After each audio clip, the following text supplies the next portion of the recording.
22 अक्टूबर को रात के 11 बजे का टाइम होता है। लाहौर के महंगे तरीन इलाका जो कि जोहर टाउन में मौजूद है, वहाँ पर एक निजी होटल के अंदर एक लड़की और एक लड़का जाकर ये डिमांड करते हैं कि कोई रूम खाली है।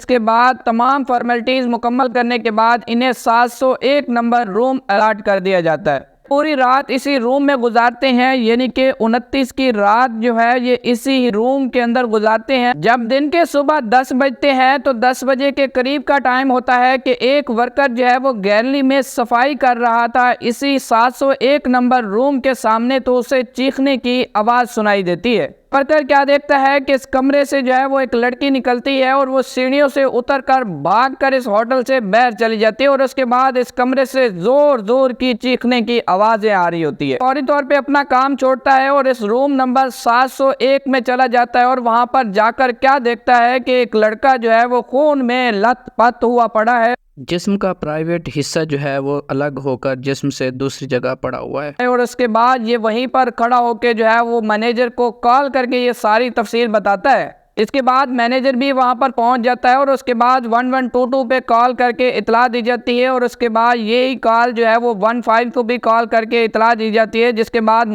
वो रेस्क्यू की टीम और पुलिस जो है वो फौरी तौर पे जाए वकुआ पर पहुंच जाती है। बाद इस लड़के को फर्स्ट एड दिया जाता है। फौरी तौर पे रेस्क्यू की टीम इसे ट्रीटमेंट करती है और इसे अस्पताल शिफ्ट किया जाता है। अस्पताल में इस लड़के को तो शिफ्ट किया जाता है। जब इस लड़के को अस्पताल शिफ्ट किया जाता है तो इस लड़के की जान तो बचा ली जाती है, लेकिन ये लड़का जो है वो जिंदगी भर के लिए नामर्द हो गया। उसके बाद एक एफआईआर दर्ज की जाती है इसी थाने के अंदर। इस एफआईआर का मुद्दई बनता है यही लड़का खुद। बहुत सारे सवालात ऐसे हैं, आखिर इस लड़की का लड़के के साथ क्या ताल्लुक था और ये लड़की ने इस लड़के को इतनी अजियतनाक जो है वो सजा क्यों दी, इतनी नफरत की वजह क्या हो सकती थी, आखिर इसने ऐसा कदम क्यों उठाया। यहाँ पर सबसे पहला सवाल मेरा ये है कि ये लड़की और लड़का गए तो रजामंदी के साथ होटल में थे, फिर इन दोनों के दरमियान ऐसी कौन सी अनबन बढ़ी कि इस लड़की ने ऐसा कदम उठाया कि उस लड़के को जिंदगी भर के लिए नामर्द कर दिया। इन दोनों के दरमियान वजह अना क्या बनी, आज के इसी व्लॉग के अंदर तमाम तर तफसीलात मैं आप लोगों के साथ शेयर करने लगा हूँ। कराम ये इंतहाई अफसोसनाक वाक़या जो है वो लाहौर के एक इलाके जोहर टाउन में पेश आया है, जबकि इस लड़के का जो ताल्लुक है वो जड़ावाला से है। लड़के का पीछे जो बैकग्राउंड है ये जड़ावाला से है। ये लड़का जड़ावाला से लाहौर शिफ्ट होता है और अपनी तालीम मुकम्मल करने के बाद ग्रेजुएशन जब इसकी कंप्लीट होती है तो लाहौर के एक निजी हॉस्पिटल के अंदर ये एक प्राइवेट जॉब करना शुरू कर देता है। और इसके साथ साथ इसी लाहौर के इलाके जोहर टाउन के अंदर इसके जो है वो रिलेटिव भी रहते थे। ये लड़का जो है वो लाहौर में जॉब करता है इसी हॉस्पिटल के अंदर, जहाँ से जैसे ही फ्री होता है तो ये अपने रिलेटिव के घर चला जाता है, वहाँ पर रहता है, फिर वही इसका आना जाना था। आजकल सोशल मीडिया का दौर है तो ये लड़का भी जिसका नाम रहील है, तो रहील जो है वो सोशल मीडिया पर काफ़ी ज़्यादा एक्टिव रहता है और रहील की एक लड़की के साथ गपशप स्टार्ट होती है जिस लड़की का नाम है कोमल। अब ये लड़की कोमल कौन है? कोमल जो है वो लाहौर से नहीं बल्कि कोमल का ताल्लुक जो है वो नारोवाल से ताल्लुक है। ये दोनों जो है वो फेसबुक पर इनकी गपशप स्टार्ट होती है। पहले गपशप मैसेंजर पर होती है, फिर ये मैसेंजर से आगे व्हाट्सएप पर नंबर एक्सचेंज हो जाते हैं। दोनों की गपशप का ये सिलसिला चलता रहता है और ये मोहब्बत में बदल जाता है। दोनों को एक दूसरे से बात करने की आदत पड़ जाती है और इतने आदी होते हैं कि 24 घंटे वीडियो कॉल, मैसेजेस, सारा सिलसिला जो है ये चलता रहता है। इन दोनों का व्हाट्सएप के ऊपर राब्ता शुरू होता है, वीडियो कॉल, एक दूसरे को देखना। और एक दिन कोमल क्या कहती है कि रहील मेरी बात सुनो, हमने बहुत वीडियो कॉल कर ली, हमने बहुत कॉल कर ली, तुम ट्राई करो कि तुम मेरे पास आ जाओ, मैंने तुम्हें फिजिकली देखना है। जिसके बाद रहील जो है वो कोमल को ये जवाब देता है कि चलो मैं ठीक है, मैं जरूर ट्राई करता हूँ और मैं कोशिश करके जो है वो पहली ही फुर्सत में तुम्हें मिलने के लिए आऊंगा।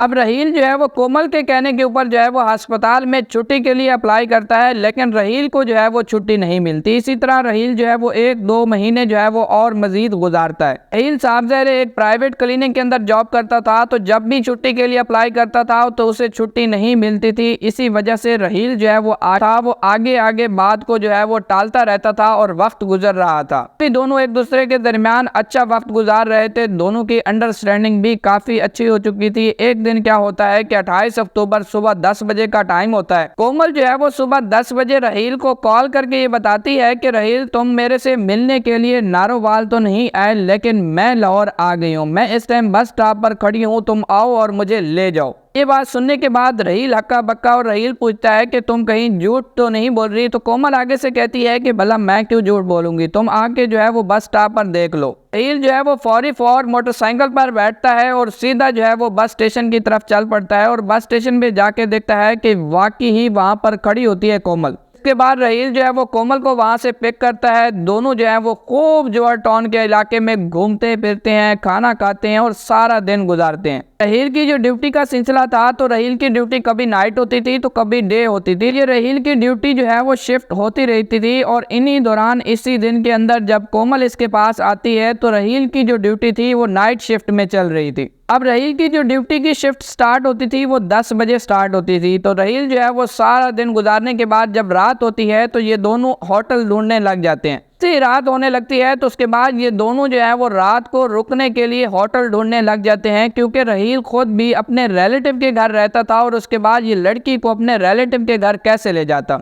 कि मेरे कहने का ये मतलब है कि रिश्तेदार जो थे वो राहील को तो बर्दाश्त कर रहे थे, जैसे ही वो राहील के साथ लड़की को देखते तो राहील को भी घर से निकाल देते, ये सोचा था राहील ने। अब इसके बाद क्या होता है कि राहील और ये कोमल जो है वो दोनों होटल ढूंढने लग जाते हैं और जोहा टाउन के इलाके के अंदर ये होटल ढूंढ रहे होते हैं। जोहा टाउन के इसी इलाके में इन्हें एक निजी होटल मिल जाता है जो कि इनके बजट के लिहाज से था। उसके बाद ये दोनों जो है वो रिसेप्शन पे जाकर जो है वो रूम की डिमांड करते हैं, जिसे तमाम फॉर्मेलिटीज मुकम्मल करने के बाद इन्हें रूम नंबर 701 की चाबी दे दी जाती है। जिसके बाद ये दोनों रूम में चले जाते हैं और वहां पर बैठ के गपशप लगाते हैं। अब राहील के माइंड में एक बात चल रही थी, राहील अब इसे भी टैकल करना चाहता था और इसके साथ साथ अपनी ड्यूटी को भी नहीं छोड़ना चाहता था। राहील जो है वो रूम से 5 मिनट के लिए बाहर जाता है और उसके बाद हॉस्पिटल में ये फोन करके कहता है कि मैं 2-1 घंटे लेट आऊंगा, यानी कि मैं 12:30 बजे तक आ जाऊंगा।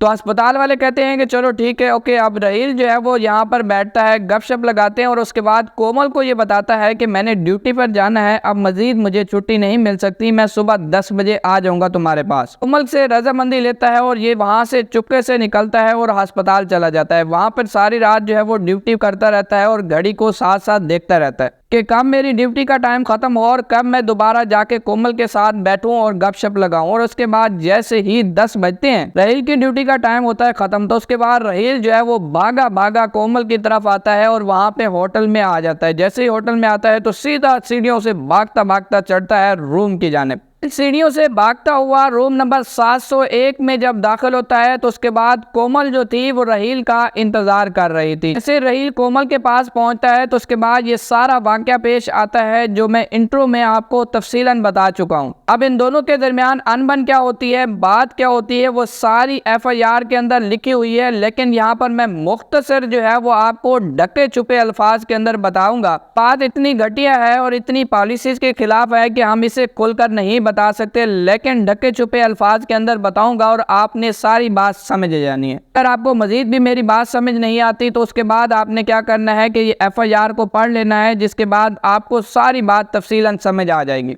अब इन दोनों के दरमियान बात क्या होती है कि जैसे जो है वो राहील रूम में दाखिल होता है तो उसके बाद कोमल जो थी वहां पर बैठी हुई थी। कोमल राहील को कहती है कि राहील हमारे दरमियान जो है वो काफ़ी गपशप हुई, काफ़ी हमने बातें कर ली, लेकिन अब ऐसा है कि मैंने जो है वो तुम्हारा प्राइवेट पार्ट देखना है। अब जरा कोमल जो थी वो इससे मिलने के लिए आई थी, वो आगे से ये डिमांड करती है तो राहील उसे ये मना नहीं कर सकता। अब राहील ये बताता है कि मैंने जैसे पेंट की ज़ेप खोली तो वो आगे से जो चाकू छुपा के बैठी थी उसने फौरी वार किया और प्राइवेट पार्ट को काट कर फेंक दिया।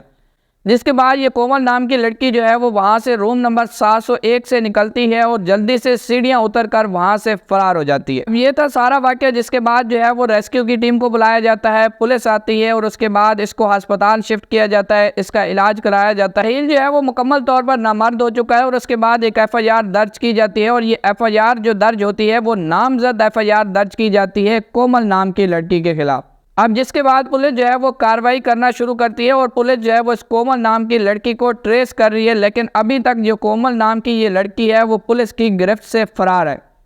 अब ये सारी वजूहात और सारी जो अनबन थी ये बताना था राहील का। इसके बाद देखते हैं कि आगे मजीद कौन से इस केस के अंदर मोड़ आते हैं। जैसे पुलिस जो है वो इस लड़की को गिरफ्तार करेगी, इससे तशवीश करेगी, तो बहुत सारी बातें ऐसी हैं जो खुल के सामने आएंगी। इसे यकीनन आप लोग जब सुनेंगे तो उसके बाद हकीकत खुल के सामने आएगी और हमें जो है वो अभी तक पुलिस की स्टेटमेंट का इंतजार है कि पुलिस की जानिब से कोई ऑफिशियल स्टेटमेंट जारी की जाए, ताकि इसके बाद जो है वो कोई हतमी फैसला आए और हमें इस बात का पता चल सके कि इन दोनों के दरमियान ऐसी कौन सी अनबन बनी थी जिसकी वजह से ये वाकया पेश आया है। नाज़रीन कराम, यहाँ तक है इस केस की तमाम तर सूरत हाल। बाकी आप लोग इस केस के मुतालिक क्या राय रखते हैं, अपनी कीमती राय का कमेंट सेक्शन में जरूर इजहार कीजिएगा। इसके साथ अपने मेजबान को दीजिए इजाजत। मिलते हैं नेक्स्ट वीडियो में, तब तक के लिए अल्लाह हाफिज।